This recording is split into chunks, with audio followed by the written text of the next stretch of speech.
So My Hero Academia chapter 300 is finally out, and with it comes a very interesting development in the hero society. More specifically, how there is currently a lack thereof. There are tears, devastation, the return of an infamous character, and a washing machine that talks. Yep, welcome to My Hero, folks. But most importantly, we finally get to see how Endeavour is holding up after everything that has happened to both him and his reputation. But before I begin talking about this chapter, I'm first going to go into a quick summary of what happened last time.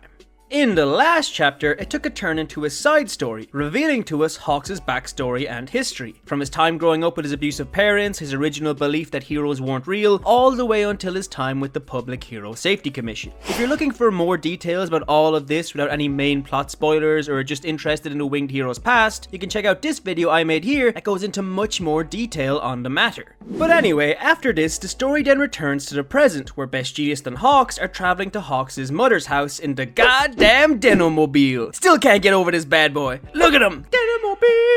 During their journey, they explain how they faked Best Genius' death and the original plan to take down the League from the inside. They also stop along the way to take care of some minor villains, which also shows the unease amongst the population with the Hero Society, which we get to see a lot more of in this chapter. When Hawks and Genius make it to their destination, Hawks' mother Tomi is nowhere to be found. But there is a letter from her explaining that she was the one to reveal Hawks' information to the League, and that she is truly sorry and has run away to stop being a burden on her son. And finally, the chapter comes to an end with Hawks coming to terms with his past and present as he makes a declaration to help fix everything that has happened, starting with his own hero, Endeavour. And this is where chapter 300 picks up. This chapter opens up explaining how the world has fallen into a panic. Since the USJ incident and the villain's attack on Hosu, the threat to the general public has only gotten more and more dangerous. And with it, the public's fear and anxiety has been building and building up. And now, with the devastating events of the paranormal war and countless inmates, villains, and nomus running rampant through the streets, the citizens of the world have finally reached their breaking point, deciding to take matters into their own hands. And with this, we see a group of villains, more specifically the group of villains Todoroki and Bakugo arrested right after receiving their hero licenses, rampaging through a restaurant, only to be confronted by the store owner wielding a support item.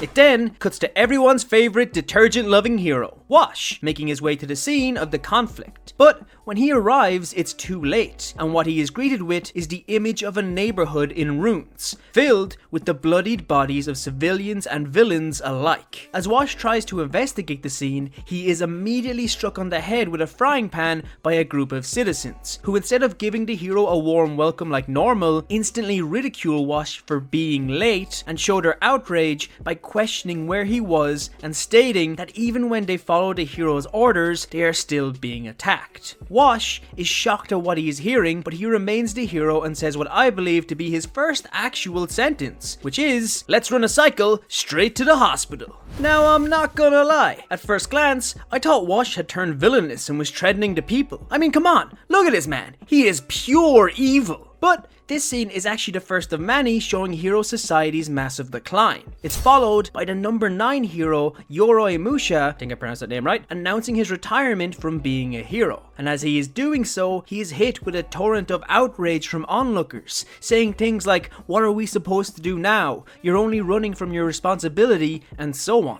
But the pinnacle moment of this outrage is the simple image of the statue of All Might in his iconic victory pose with a banner hung around it saying, "I am not here." Now, the impact of these scenes is insane. Ever since the war arc ended, we've all wanted to know what the world's reaction would be after the villains unveiled the truth behind Hero Society. How it's actually a lot darker than people realize. And since its end, we have got a few little glances at the public's reaction, but here we get to see it on full display. The word hero no longer holds any meaning. What was once a title that brought hope and happiness now brings anger and resentment. A hero is treated with as much respect as a crooked cop or a dangerous vigilante. And speaking of vigilantes, that's what the world has come to. Since they can't put any fate into pro-heroes, the people are taking it into their own hands. The world has descended into chaos. And with this, it's clear that the villains won the war.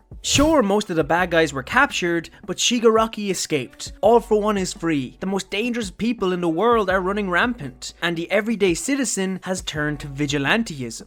It's literally everything both Shigaraki and the Meta Liberation Army wanted. The world hates heroes. But not only that, they have forgotten what a true hero looks like. And as a result of all this, heroes are being filtered out with people trying to find a true hero. Now, if this filtering sounds familiar, well, it should, because it's actually the very thing Stain wanted to do. His goal was to purge society of false heroes, so that only those that are true heroes would remain. Stain's ideology and philosophy has become a reality, and perfectly fitting with this realization, the very next thing we see in this chapter is Stain himself wandering through the streets and picking up his sword. It's as if to signify that he won.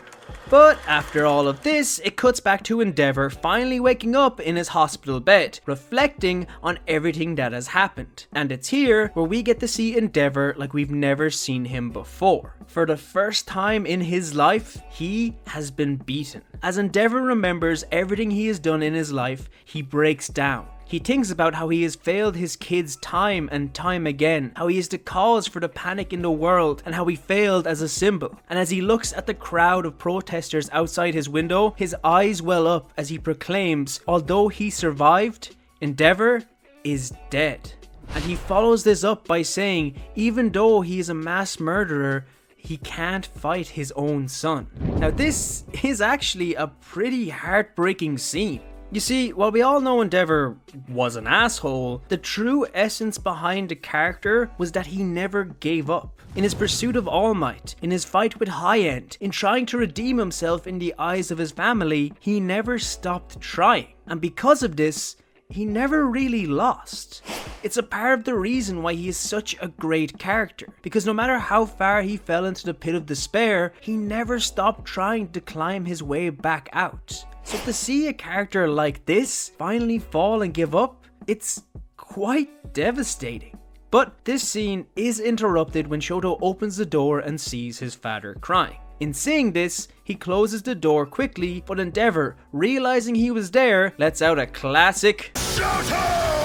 Shoto opens the door and enters the room with the rest of his siblings. Here, Endeavour breaks down even further, repeating to them that he is truly sorry, and that although it is too late, he is finally feeling the full weight of guilt over everything he has done in his life. But as he is about to say his heart is broken, his wife Rei cuts in, saying everybody carries feelings of guilt and regret much more than you do. God damn, there's a fire in this woman and I love it. She ain't got no time for your shit, Endeavour. And as Rei enters the room carrying the flower Endeavour left in her hospital room, the chapter ends with Rei saying that she needs to talk with Endeavour about their family, but most importantly, about Touya. And thus, the chapter comes to a close. All in all, it was a really interesting chapter. I thought since it was chapter 300 there might have been some big reveal, but even without one, it was still really enjoyable. Seeing how screwed the hero world is was fascinating and just as devastating as I thought it would be. Stain returning exactly when the world has begun to embrace his ideology is poetic, and seeing Endeavour finally hit rock bottom was tragic. I would also like to point out, I loved the parallel moment of Shoto coming to terms with him having to be the one to deal with Dabi, reflected against an almost identical scene where Endeavour realizes he can't be the one to take him down. But let me know what you think of this chapter. If you like this video, don't forget to leave a like and comment what you think is going to happen next. For more My Hero content, subscribe to the Lunchtime crew. Thank you so much for watching, and I'll see you in the next video. Plus Ultra.